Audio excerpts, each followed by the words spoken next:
దేవుడు మానవులను ఏమంటున్నాడో తెలుసా? యు ఆర్ మై ఫ్రెండ్, నువ్వు నా స్నేహితుడివి, నీవు నా స్నేహితురాలివి, నీవు నాకు స్నేహితుడివి. నేను మిమ్మల్ని దాసులుగా చూడట్లేదు.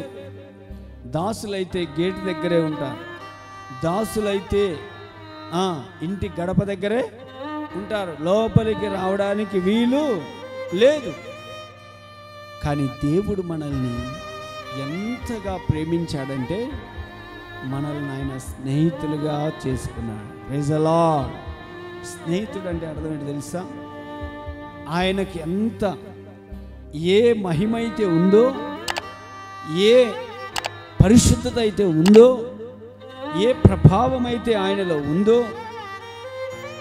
ఎంతటి ప్రేమ అయితే ఆయనలో ఉందో, ఎంతటి క్షమాగుణము క్రీస్తులో ఉందో, అదంతా కూడా ఆయన మనలో నింపాలని, చూడాలని ఆయన మనల్ని స్నేహితులుగా చేసుకున్నాడు. దేవునికి స్తోత్రం కలుగును గాక.